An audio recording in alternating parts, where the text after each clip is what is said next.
Raising the Bets is brought to you by the Star Quest Production Network and is made possible by our many generous patrons. If you'd like to support the podcast, please visit sqpn.com/give.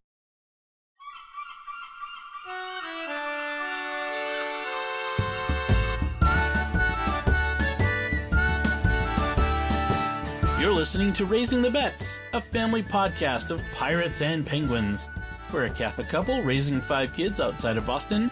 Join us as we share the joys and challenges of marriage, homeschool, and our adventures near and far as we make sense of the world and experience the best parts of our culture. I'm Dom Bettinelli. And I'm Melanie Bettinelli. So I was just showing Melanie before we started, I was showing you your new blog, or the new design of your new blog. It looks very spiffy. It's very spiffy and modern, and now works on phones. Woohoo! It actually looks really nice on phones, I have to say. So if you don't know, Melanie's website is thewindarksea.com. The Windarksea is all one word. Yeah, it's my sadly neglected website. I don't think I've even blogged in like a month. Your last post is book notes from August and September. I know. Oh gosh, it's so bad. My blog at betnet.com is actually does much better because I post links to every episode of this show to there. So there's something every week. Woohoo! It's just a repeat of this.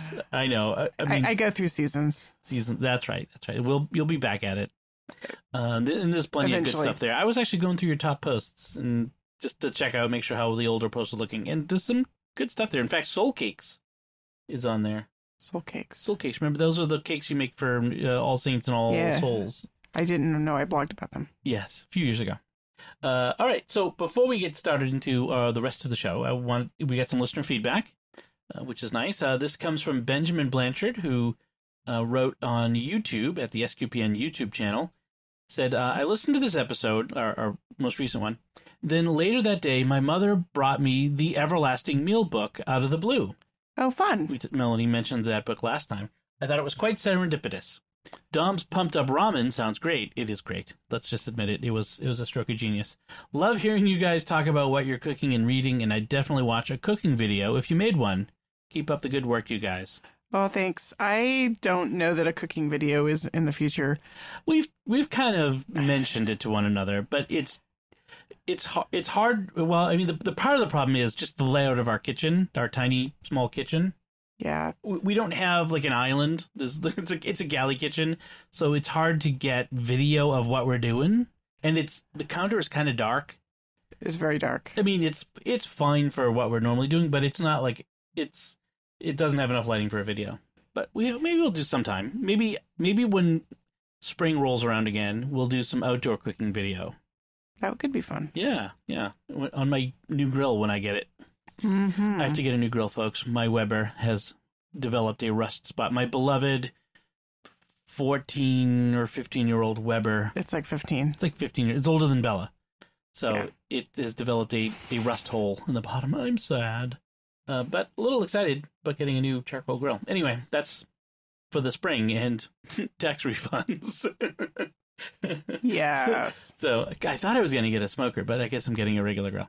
But thank you, Benjamin, for the feedback. Yes, thank you very much. We love hearing from you guys, and it's really awesome to know that you're out there listening, and that your mom is the guardian angel your mom's guardian angel apparently thought you needed to hear about the Everlasting Meal book. I want to know your feedback too after you've read it, looked at it, cooked from it. Yes. It's a fascinating book. Fascinating. I want to check it out myself because it sounds fascinating. All right, so moving on. What's been going on? Well, most of the week's interestingness really happened in the last couple of days. We're recording this on All Saints Day on Sunday, and basically the two biggest events of the week, as far as I can remember, were on Saturday when we were supposed to get a dusting of snow. Melanie, did we get a dusting of snow? We got a lot of snow. It was snowing when I woke up, and it was snowing at dinner time, and it snowed steadily all day long. Yes. Now, lest people get the idea that we had a blizzard, we did not. It was not a blizzard. We got 4.5 inches of snow, which 4.5 inches is a lot for October in Massachusetts. Well, in fact, it is a record for October in Massachusetts. In fact, a record for the snowfall in the month of October. Like on the last day of the month, we got the record amount of snowfall. What was it? No, it was Friday, actually. It wasn't Saturday. It was Friday. You're right. It was Friday. Yeah, I'm getting ahead of myself. And yes, so we had a record amount of snowfall on the, like, I think people think, oh, it's New England. You guys get snow in September. We do not. Let me tell you, I thought when I was moving here from Texas, oh, I'm moving to New England. There's going to be lots of snow. I moved here in 2000. And the winter of 2000, 2001, and then the next winter of 2001, 2002 were two of the least snowy winters I've experienced in Massachusetts. I was sorely disappointed. There was almost no snow. Yes. But Massachusetts is, especially like Eastern Mass, the Boston area, we don't get a ton of snow by on a regular basis, usually on an average basis is the word I'm trying to reach for. 2015. Let's just take that out of the equation for now because that is the outlier of outlier years. But in general, what happens is we'll get flakes in October, like a flurry. Right. November, you can get a little bit of snow that sticks. There have been times we've gotten big storms. I remember when I was in my late teens, we got a Thanksgiving blizzard. Okay, that can happen, but in general, we might get a little bit of like an inch of snow or something like that. December also generally not a snowy month. You'd think so, but it isn't. No white Christmases around here, really. Yeah, rarely. I mean, the kids remember like a white Christmas, but that was like a powdered sugar dusting of snow. It was not like snow. We've had a few. No, we've had a few where there's been snow on the ground. Snow falling on Christmas Eve or Christmas is rarer than hen's teeth. But we've had like snow, like a little bit of snow on the ground. Our snowy months are January, February, and into March, really. Right. January, February is when we usually get most of our snow. In February really is the month for snow here. But and then by April, if we're lucky, and if it's not 2015, it's turned. Spring is starting to come around. So, I mean, to be honest, I'd prefer the snow in front loaded. I'd prefer the snow in December, January, and then like by the end of February, I'm ready to start looking at spring. I got to find the place in the country that maybe that's the Carolinas. Maybe it's Eastern Tennessee that I should be living in. I like an early spring and winter in December and January, and I don't know if there's anywhere. I don't think that exists. I don't. It's the perfect weather doesn't exist. I know it doesn't. So we got snow, and I was working, so I didn't go outside in it. The kids were out there shoveling, which is nice. They're actually at the point Nobody now. actually asked them to shovel. They just went outside to play in the snow, and oh, by the way, they picked up some shovels and shoveled. They're at the age now where the idea of shoveling, well, okay, but keep in mind, by the way, first snowfall of the year. It's magical. It's fun. It's cool. By like the fifth storm in February, they're going to be huddled inside like, there's more snow, and I'll be out there with the snowblower trying to get the thing cleared again, because that's how it always ends up.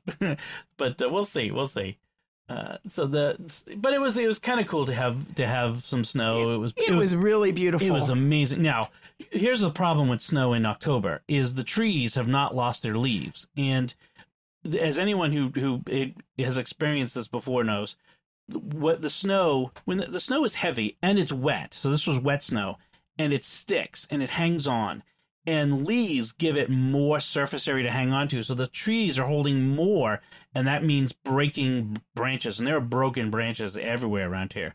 None in our yard, though. Not in our yard. We were kind of lucky that way.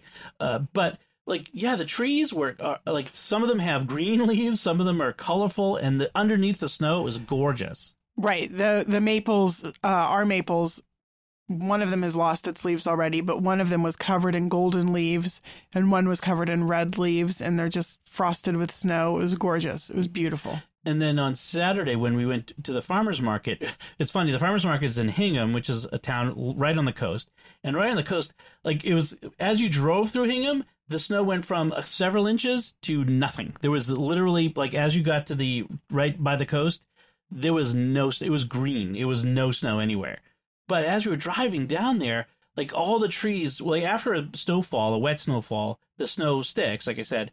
And the next day when the sun is bright and beautiful in the blue skies, and it hasn't yet melted the snow off of the tree branches, It is gorgeous. It's like a frosted world. It is really amazing. Right. Everything was because it was raining before the snow started.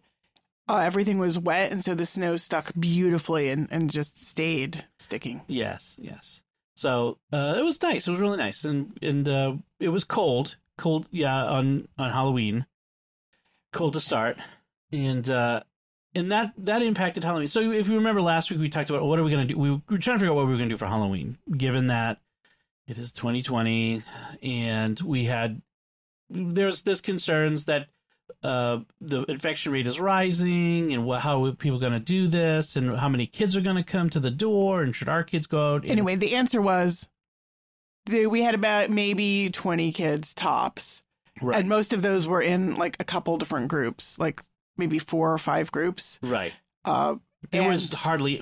So I took the kids out. You stayed and handed out candy, and there was hardly anybody out. Yeah, there was very few kids out, and I mean, really, it was cold. For one thing, there was snow on the ground. There was snow and slushy snow on the ground by that point, and there weren't a lot of people giving out candy. Like we had to go all the way. We went all the way like up our street and then down the next street. And there were maybe, like, usually it's 50% of people giving out candy. People aren't home from work, or they just don't want to give out candy, whatever it is. So that's usually, I think it was half of that. I think there might have been like a quarter of houses were giving. Like maybe 10 places that actually gave out candy. And most of them, there might have been 2 places where people were giving out candy at the door. No, it was a few more than that. Most places, there was probably more than 10 houses, but most places had tables with stuff on it. Come, take one sort of situations. Yeah, I think that a couple people skipped our house. Because they didn't see the table. Yeah, like I heard people getting kind of close up to the door and then like leaving again. Interesting. So I answered the door. I wore my mask. I handed out candy with the kitchen tongs, so I wasn't like sticking my hands into anyone's bags or having kids stick the hands into a bowl. We had some cute kids. Some fun costumes. That's my favorite part, is seeing the kids, the little kids in their costumes. I love that. And there was a little tiny lion who sadly fell on the ice at the bottom of the driveway. I tried to put the ice melt down, but it's just so much of it, and it refreezes. I apologized. I said, "I'm sorry." And the mom said, "It's okay, he's fine." And then I heard her saying what a brave lion he was. He was like a little wee thing, I think maybe like 3. Aw. So cute. There's still lots of Elsas. Like, Frozen is still so popular. So our kids went as Isabella was Princess Leia. Mm-hmm. I did her hair, which is very long, into like the buns on the side. They weren't huge buns, but they were buns, and you could, like, white dress. She was Princess Leia. Yes. Sophie was a witch, with this fabulous witch hat that had the like full face veil that Isabella bought a couple years ago at the grocery store. Then Benedict was a soldier. Mm-hmm. And Anthony was Kylo Ren. He borrowed Sophie's Kylo Ren mask, which she allowed him to wear only while trick-or-treating. He could not wear it before or after. She's very, very possessive of her Kylo Ren mask. I was amazed that she let him borrow it at all, but right. The trick was Anthony has Kylo Ren's lightsaber and Sophie has the Kylo Ren mask, so they couldn't both be Kylo Ren, and one of them would have had to surrender the property to the other in order. It was a master feat of negotiation. Yes, diplomacy. And then Lucy was a Padawan. She wore a Jedi robe, and I did her hair with one little Padawan braid at the side. Padawan rat tail? Yeah. No, the rat tail's when it's in the back. I know. Anyway, I did her hair in a little braid, and I braided the rest of it up and pinned it up on top of her head. She was so cute. It was very nice. I mean, it was sad because they had to wear their winter coats. That happens to New England kids. I mean, I've had that before, where Halloween was so cold you had to wear a coat over your costume. And I was sad for them that they couldn't, show off their costumes to people. Like, they're walking around and hardly anyone sees them in their costume. Well, they had fun. They had fun planning their costumes and dressing up, though. I mean, to them, like, just planning out the costume and executing it is most of the fun. Yes, I know. Yeah. I mean, I guess I'm sad on their behalf. They maybe weren't sad about it, but I was sort of, on their behalf. It's just, it's 2020. Everything stinks. It's just, we can't have anything good.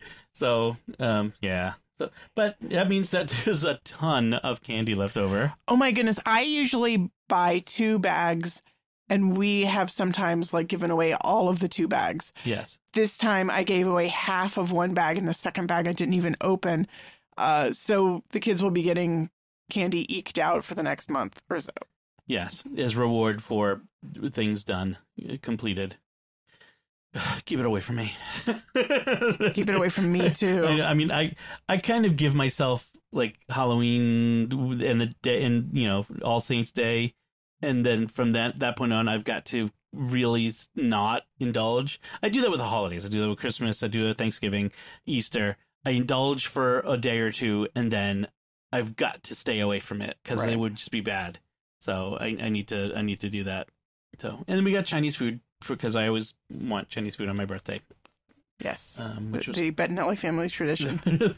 Yes, we were talking about that, and the kids all said that even when they, have their own places and they're adults, even when I'm dead, there was a little bit of that subtext. That they would like to continue the tradition on their own of having Chinese food at Halloween. It's so funny because it's such a. We've talked about it, I think, before, the New England, the Boston tradition of Chinese food on New Year's Eve, which is this bizarre tradition that somehow got started. I'm not sure how. I'd love to find an article that talks about it. I bet the New England Historical Society website might have something on there. If they don't, or maybe we'll do this on Jimmy Akin's Mysterious World, the mystery of Chinese food on New Year's Eve. It's funny because I encountered that when I was in grad school and I was catering.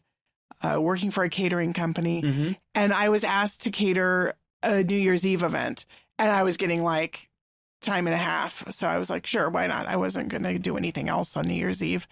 And it was at this very, very nice house.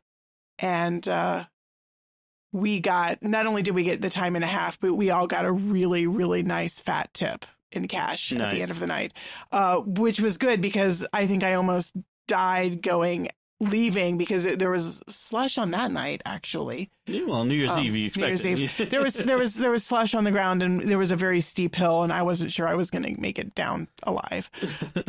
But yeah, they had party favors in Chinese food boxes that we were handing around, and I just thought why the Chinese food box theme? There was lots of everything in Chinese food takeout boxes, the little cardboard ones.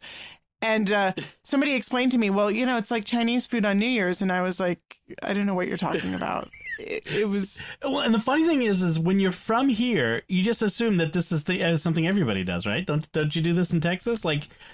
Everybody has Chinese food on. No, they don't. It's just. I mean, maybe there are other parts of the country where they do it, but it's certainly not something I was familiar with. Probably places with lots of Chinese restaurants, authentic, especially, we're run by Chinese people.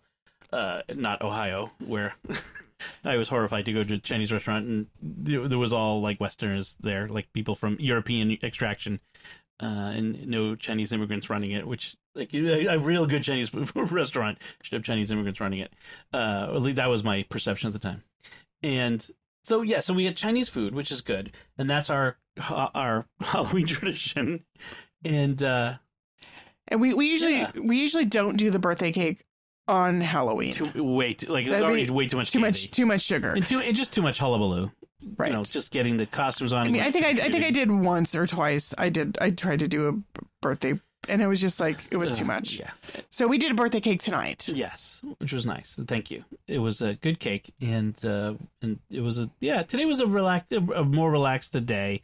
Kids watched some Star Wars, and just hung out. Yeah, I went to mass. That it was my turn to take the kids this morning, and that would go. And it was quiet Sunday, rainy Sunday. Yeah, rainy. So, speaking of food that we've been eating, we didn't have anything unusual and any new recipes this week. But what we did have, we'd had chicken curry, but it was made with a curry mix that I got online. Now, I have to give a disclaimer. We're going to get a new sponsor on Jimmy Akin's Mysterious World. This guy who listens, who's a patron of the show, who is a listener and fan, who also owns a mail order curry spice mix, Colchester Curry House spice mix company. So it's like an online e-tailer. And so I wanted to try it out, and I ordered it. I spent my own money. I wasn't looking for freebies from him, although he did throw in an extra one for me, of another kind. And so you made curry with it, and it was really good. It was really good. Yeah, I'm not just saying that because he's a sponsor.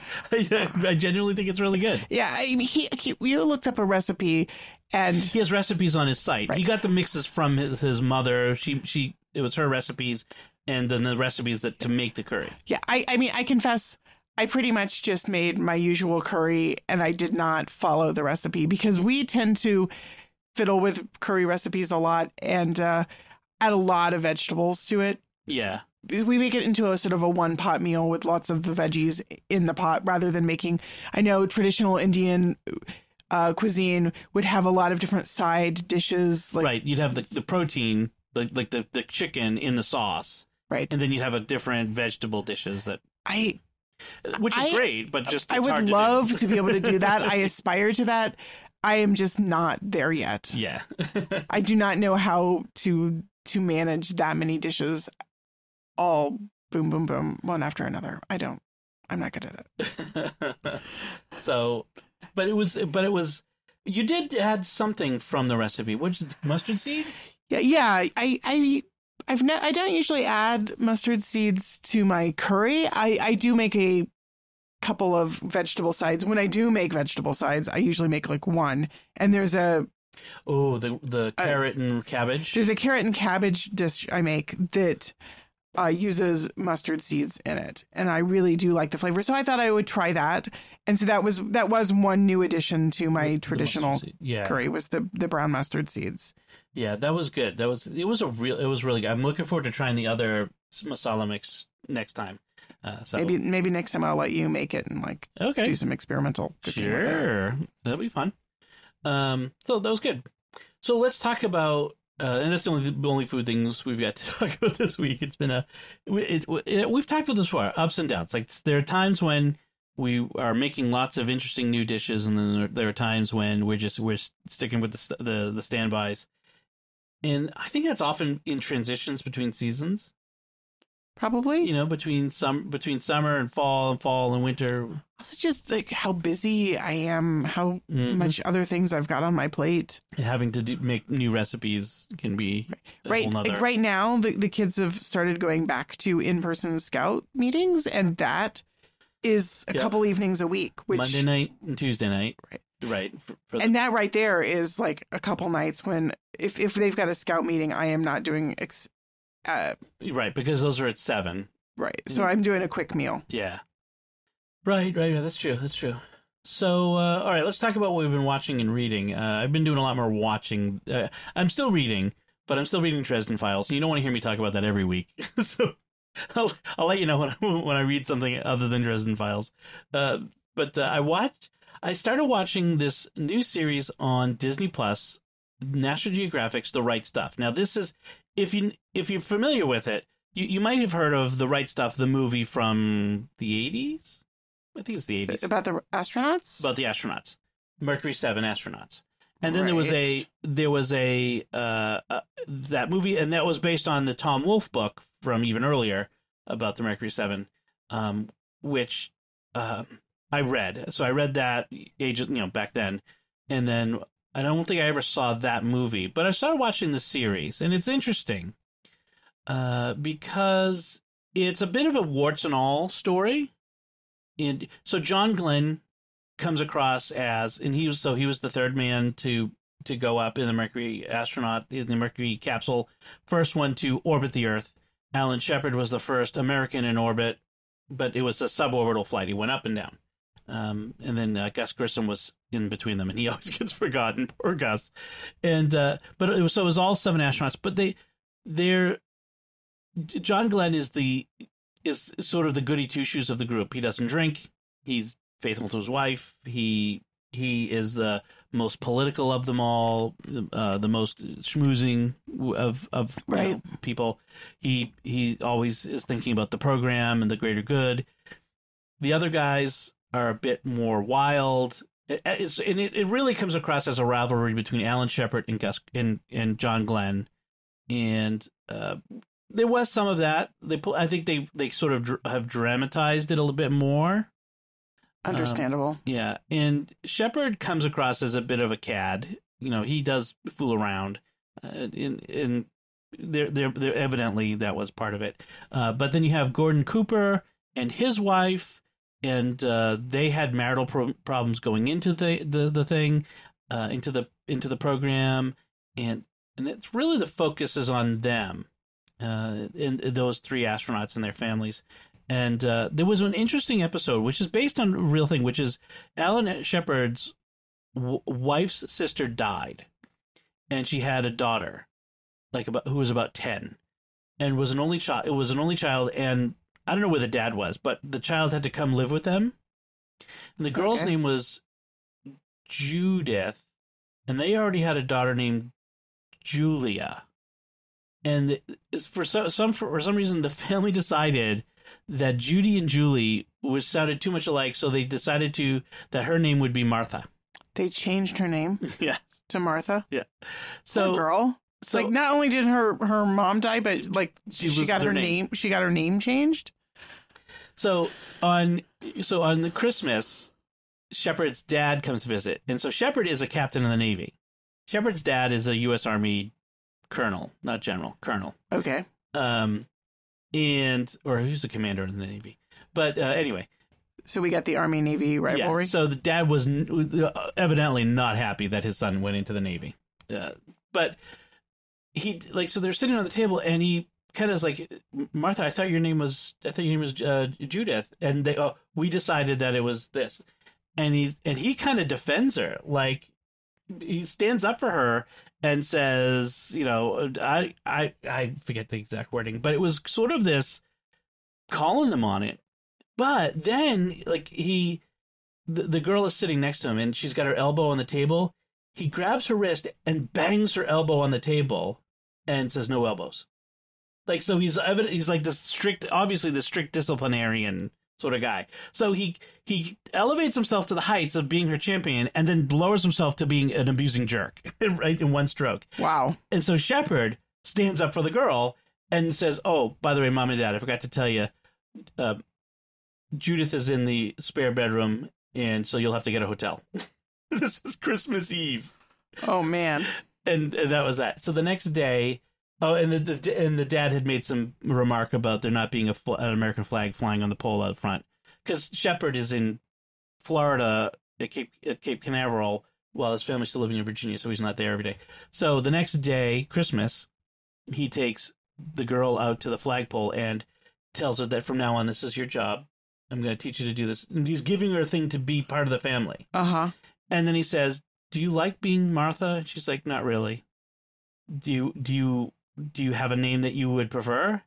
He says, yes. And so what name would you like? I want to be Alan. Alan? After him. Because he's a hero. He's an astronaut. And he's like, and so he said, it might be a little unusual for a girl to be Alan. How about Alice? And she's like, okay. Based on a true story, didn't exactly happen that way, and it was actually several years before he became an astronaut that it all happened, but it was a real situation. Wow. Yeah. That's an interesting story. So it's an interesting series. I'm enjoying it. It's a little too much of the prurient. Like they're kind of hyping up the sexy sex part of it in order to make it more dramatic, I guess, because it's not dramatic enough shooting guys into space on top of missiles. the human interest. Yeah, I know. The interpersonal drama. So that was that. The other thing I watched was I finished the first season of Tehran, which is the Apple TV Plus series. It's a spy thriller series. Didn't you mention that last week? I mentioned before that I had started watching it. I finished the first season. And just in retrospect into wrapping that up, well worth it. There were times I'm like, this is kind of dragging. They're dragging out the story to make it a whole season's worth. But in the end, it was pretty interesting. I did enjoy it. The fact that it was like 90% in either Farsi or Hebrew made it a little hard for me to follow. Yeah, so you basically have to be really on the ball, reading subtitles. You have to be paying attention, right? Yeah. There's a little bit of English at times, but mostly in Farsi. My favorite part was when they would show something on the screen of like of a phone, and then they would put the subtitle of what you're seeing on the phone screen. I know we talked about it before. That's for the hearing impaired. The visually impaired, right? To get it, because the caption screen readers. I get it, but still funny. And then we all watched Friday, The Mandalorian season 2, episode 1. All right, you tell me, what did you think? Okay, I really liked it. It, again, another classic Western story where the Mandalorian is sort of the stranger come to town and the townspeople are in need of defending, and he steps up and defends them. The episode was called The Marshal, and I don't want to give away any plot points. No spoilers. The Marshal is important in the story. Of course, we have the child, and I really like the fact that we are going back to some of the places that we've gone to before and meeting some of the people again who we've met before. Mm-hmm. I feel like, okay, these weren't one-off characters who we just saw in season 1. We saw them one time and then they're gone. It's nice to see that he's got these developing relationships. I have a feeling we haven't seen the last of the guy I went to school with, or maybe even the girl you went to school with. We both know people who were actors. Yes. Well, not know, but I know people who know her. Oh, okay. Well, I went to school with the guy from the Prison Break episode.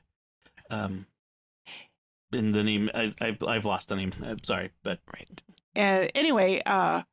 One of my favorite bits in the episode, and this isn't too spoilery, is that you get to see more of the Sand People, the Tusken Raiders, yes, on Tatooine, and you get a little bit more sense of them as like people, not monster creatures, scary things, but like actual people with a culture and a language and a civilization.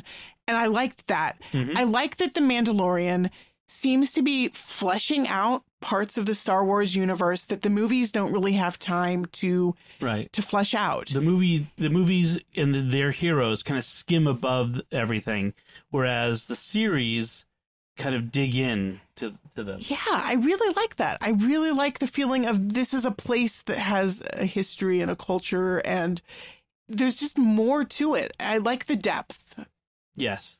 I like the fact that also they really dig into Star Wars lore outside of the movies. Like stuff that happened in some of the books that are still considered to be canon are vital to this story. Like there's a major character who's pulled right out of the books, which is fantastic. I love that because it's you don't need to have read the book to appreciate it. I have not read the book, and I probably never will. Yeah. I wouldn't, because the books this particular series of books was not all that great. But if you have read them, it's like, wow, okay, yeah, that's part of that, you know? There was another character also pulled up from that was in the movie, Snap Wexley, who was he was Greg Grunberg, who was always in J.J. Abrams movies, and he was also in Lost. He was the pilot in Lost. Oh yeah. He was a X-wing pilot in Force Awakens and in Rise of Skywalker. And he was Snap Wexley, who was a kid in the books that the character was in. Spoilers, but anyway, yeah. So it was really good, and the kids were all so excited. It was like Christmas Eve the night before. Oh my gosh! Yeah, they were having trouble sleeping. They were having insomnia because they were so looking forward to season 2 of The Mandalorian. They were having dreams of Baby Yoda. I love how much this is sort of keystone to their childhood. It's really fun. Oh, Star Wars is even bigger for them than it was for me as a kid. Like I have to say, like I had more exposure to a wider variety of TV shows and movies than they have. I mean, my parents just let me watch more things. I'd be open to them to seeing some of the stuff. They just don't get as much TV time as I did, which, for good or for ill. But so for them, Star Wars is most of what they've ever seen. Right. Yeah. Kind of fascinating. It's a huge part of their imaginative world. I mean, in some ways, I feel like maybe they should be seeing more things. Maybe we should be giving them more opportunities to watch shows. Should like Raiders of the Lost Ark, or I think there will be time, and there will be time. Okay, I mean, we did was like last or a couple years ago. We watched like Pearl Harbor, not Pearl Harbor, Tora, or the whatever was the Pearl Harbor movie. It was Tora, and we watched some John Wayne movies, and we did some of that. Yeah. But we haven't done as much. Anyway, so what did you watch? So a friend of mine on Facebook posted a really intriguing post. She said, right now, you must go watch this miniseries. It was on both streaming on PBS if you had a membership, which I don't, but it was also on Amazon Prime. Sadly, yesterday, Saturday, was the last day it was streaming on Amazon Prime for free. But I think you could probably buy it. Yeah, I'm not sure. I haven't looked. Okay. Anyway, it was called Mrs. Wilson, and it's based on a true story. And the lead actor is also the executive producer, Ruth Wilson, and she plays in the movie a character who's based on her own grandmother, which was intriguing. I did not realize that at the time I was watching it. Now, I went into this like not knowing anything at all. Just my friend Dorian said, you've got to watch this. It's really good. Just drop everything and do that tonight. It was 3 episodes long, so it was not a huge time investment. I watched all 3 episodes back to back on one night. And then went and told all my other Facebook friends that they needed to watch it, and several of them did. So, Mrs. Wilson, essentially, she's married, her husband dies, and she finds out that he had a secret past that she had not known anything about. And he was a spy, and he was a serial polygamist. He had been married to 4 women. Is that different than just a regular polygamist? Well, I think because he wasn't married to them like 4 women all at the same time. It was like he was married to one, and then he was married to another, and then she left, and then he was married to another one. Okay, like it wasn't all 4 at the same time. He wasn't managing 4 different families. Yeah. But okay. there were. I think there was at least a period of time. More than one woman, right? There was at least a period. Well, not always. There was one who was first. Well, yes, but yeah, there was a period of time. I think when he was managing, maybe visiting 3 different families. It was unclear. The timeline is a little bit spotty, and I think there's some deliberateness. Both they're playing with what actually happened by making it more dramatic. It seems like probably the point of view character did not actually ever find out about 2 of the other wives. She only found out about 1 of the other wives. The others came out later on, I think, after she died. The families eventually found each other. The children or the grandchildren, I think, found each other. And so they amped up some of the drama. They condensed the timeline. There was some suggestions that maybe she might have found some letters that talked about the other wives. She mentioned something in, I think, her memoir. Anyway, she wrote a memoir. Her name was Allison Wilson. Of course, interestingly enough, they're all Mrs. Wilson, all 4 of them. Right. So the title had this sort of nice multiple meanings. Like, right. As you go into the movie, the show, you don't really know. It's the first Mrs. Wilson you meet. Right. It turns out he was only legally married to the first one. The others were all not legally his wife, though they all believed that they were. Right. He was Catholic, interestingly enough. And that actually... And British, right? This is all British. He did work for at least some period of time for MI6. That's James Bond. James Bond. CIA of the Britain. Right. Yeah. What's unclear, both in the show and also in real life, is to what extent he worked for them and for how long. He claimed to be on missions at a time when they claimed that he wasn't, that he had been fired. But he also claimed that the whole firing was a pretense in order for him to be able to go undercover. And, this is just the way it works. It's not clear if he's telling the truth or if he's lying, if he's spinning fables. He's got a bad track record of fabulism. He was also a published novelist. He wrote something like 25 novels. So he was perhaps sort of embodying, living out his fictions in real life. It's not clear. But I loved the way faith really plays a huge part in the movie, the way it's told. And I loved the theme of forgiveness that runs through it. Mrs. Wilson, our point of view character, has a lot to forgive. Yeah. And watching her uncover the truth and process it and deal with it was really powerful. It was really good storytelling.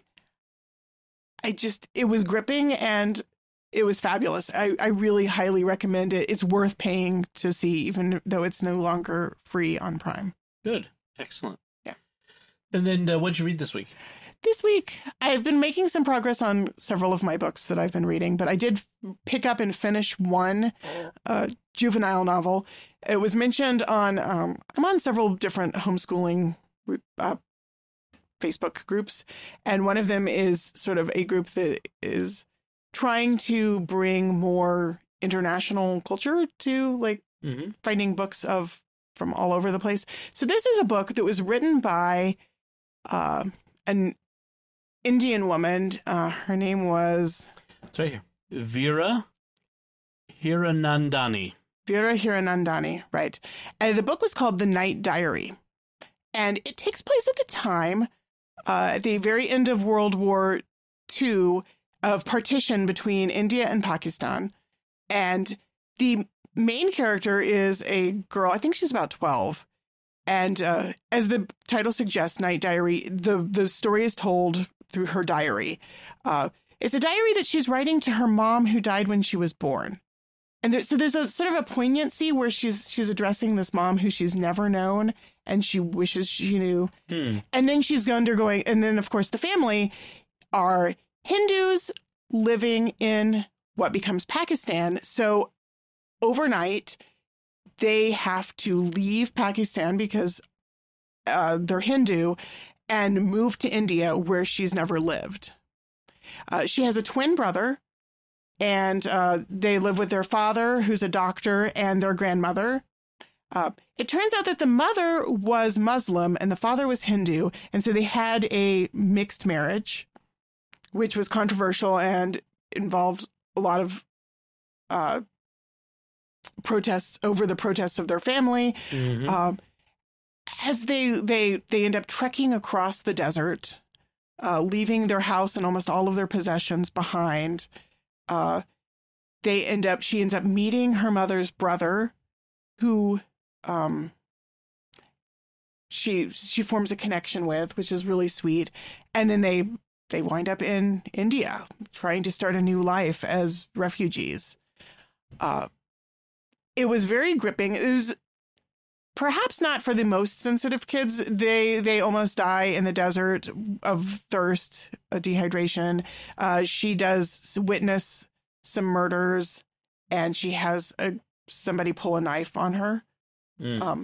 So there's some scary stuff, but overall, I was really impressed. A lot of times these sort of historical novels for kids, it feels like the characters exist in order for the kids to find out about the history.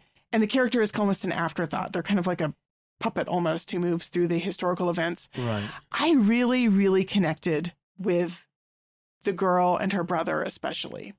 The girl's name is Nisha, and her brother is...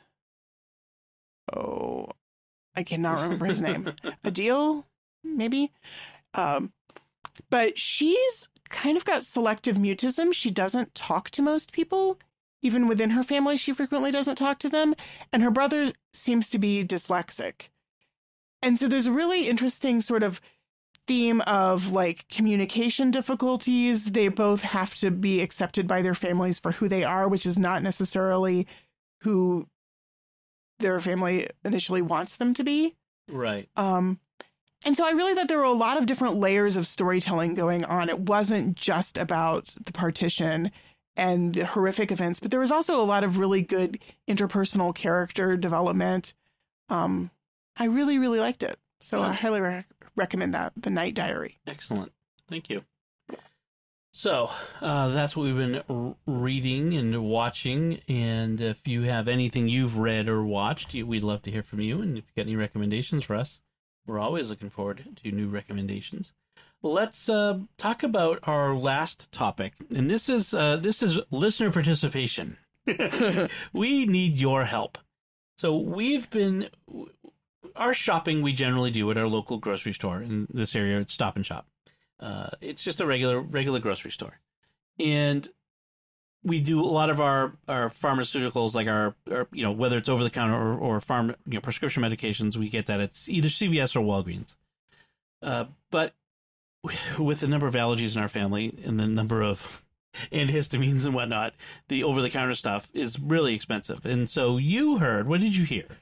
Well, right. I end up buying like Benadryl, Zyrtec, Claritin, and some of us are taking like multiple allergies during the worst of the allergy seasons. I have sort of a vague impression. I'm not like, I can't point to a specific, I heard from such and such a person, but I have the vague impression that a lot of over the counter medicines are cheaper at some of the big, discount warehouse stores. Sort of the Costco's, BJ, Sam's Club, that sort of place. Right. So I keep kind of wondering, like, as I buy my monthly supply of Zyrtec, and I'm always kind of appalled at how much it is. even the like Walgreens or CVS. Right. I always buy the generic. I do not buy and I usually end up having a coupon. But I can't help but wonder if if we would save enough to make a membership worthwhile.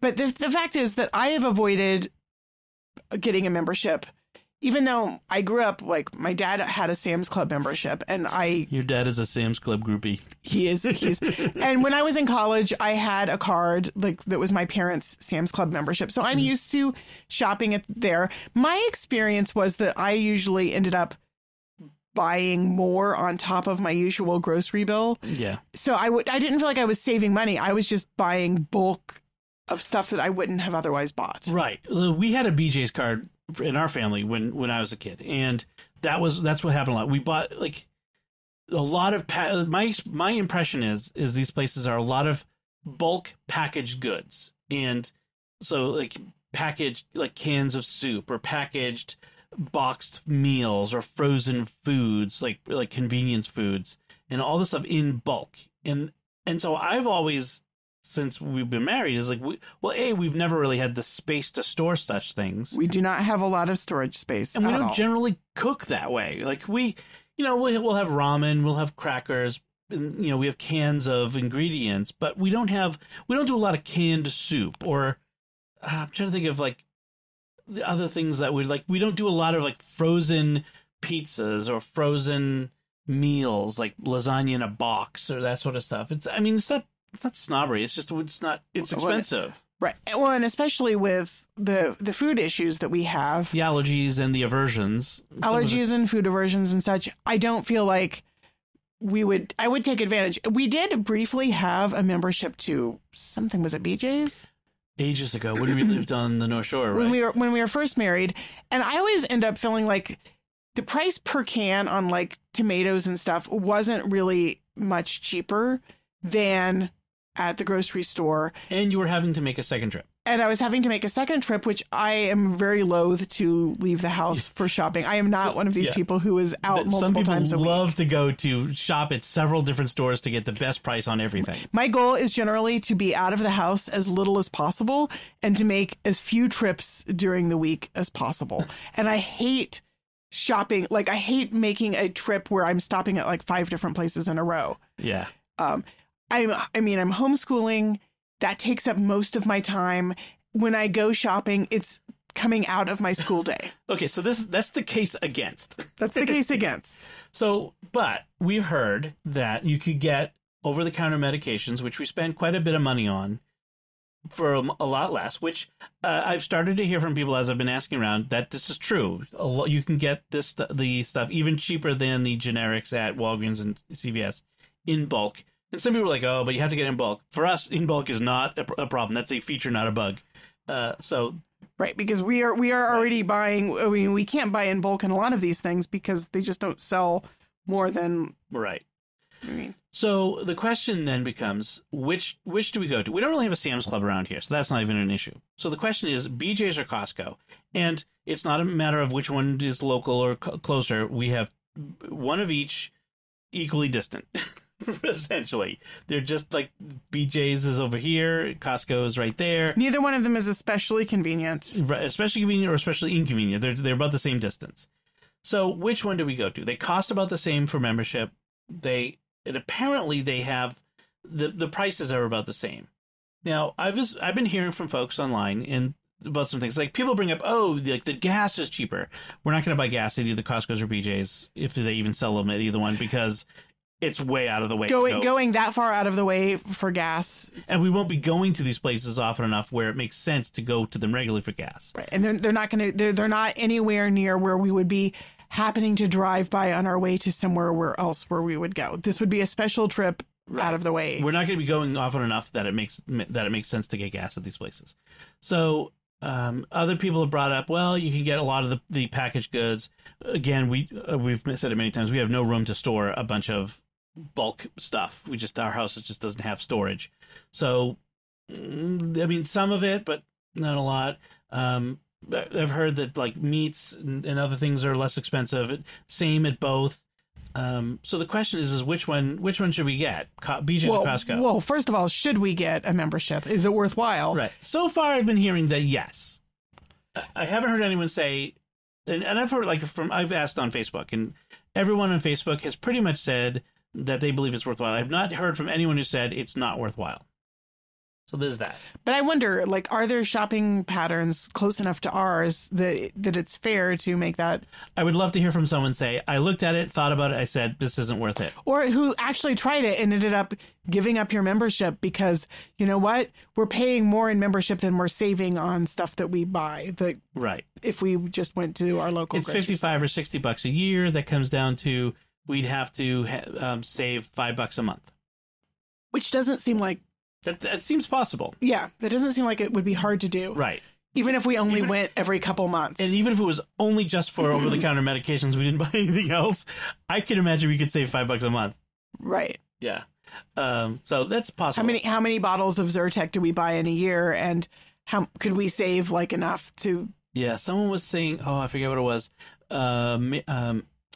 Mary Gibson was saying she was actually giving actual prices on the stuff. Ibuprofen, all that stuff.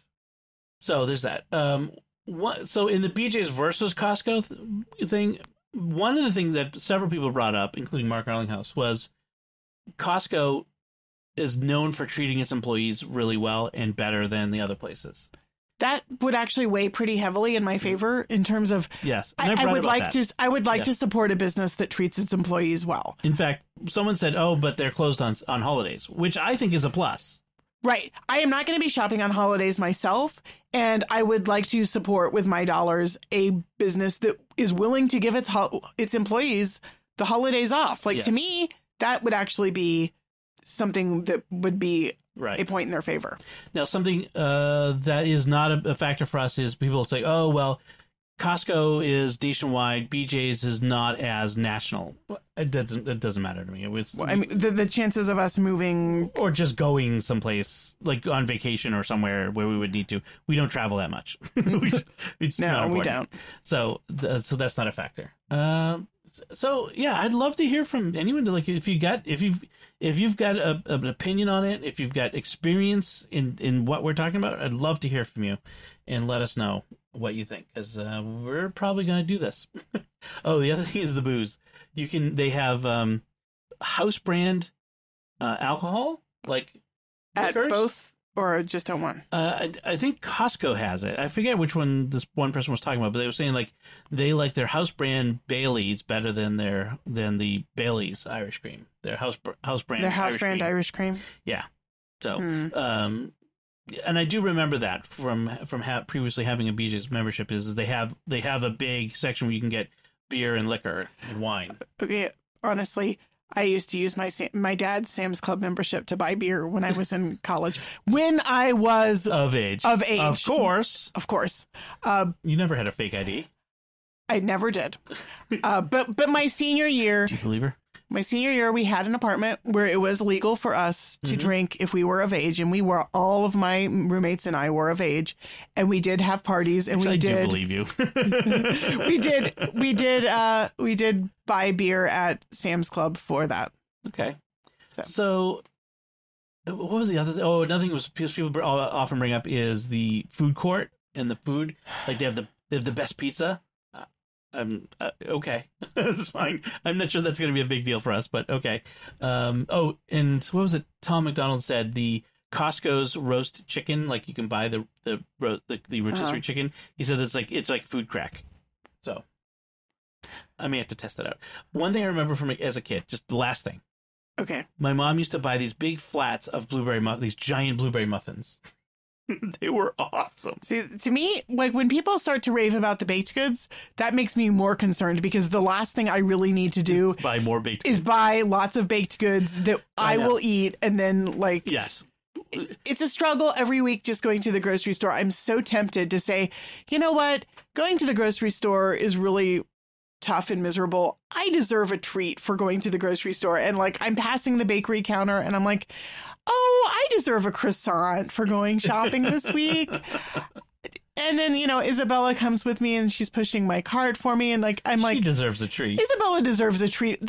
All they have are 2-packs. So I guess I'll have to buy a 2-pack of croissants and give her one and have one for myself. The struggle is real. The struggle is real. The struggle is real.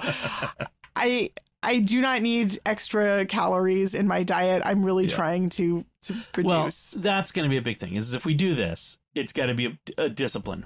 It's a list of things. You get just a list and not buying all kinds of stuff. This is where I worry because I am not good at and maybe I'm the one who goes to Costco. Do I trust you to just buy on the list and not I have no idea impulse?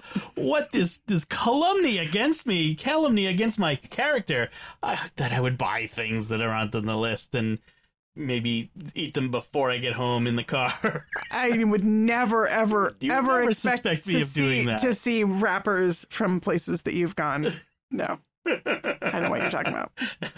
I would only get the things we need. Anyway, we could go on and on. So let's wrap it up. Okay. So as we do wrap it up, we want to take a moment to thank our patrons who make it possible for us to create Raising the Bets, including Josette S., Mary H., Noe L., sorry, Jeffrey H., and Janet W. Their generous donations at sqpn.com/give make it possible for us to continue Raising the Bets and all the shows at StarQuest. You can join them by visiting sqpn.com/give.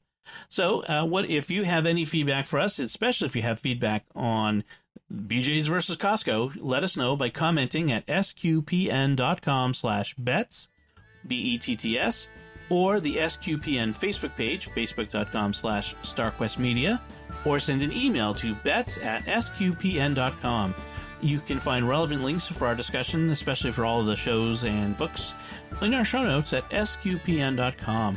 I do want to recommend, we talked about The Mandalorian. If you want to hear some great spoiler-ish Mandalorian discussion, check out The Secrets of Star Wars at sqpn, sqpn.com/Star Wars. You can subscribe to that show and our show in Apple Podcasts, Google Podcasts, Stitcher, TuneIn, your favorite podcast app, or at the SQPN YouTube channel, where you should make sure to hit the bell to get notifications. Until next time, I'm Dom Bettinelli. And I'm Melanie Bettinelli. Thank you for listening to Raising the Bets on StarQuest.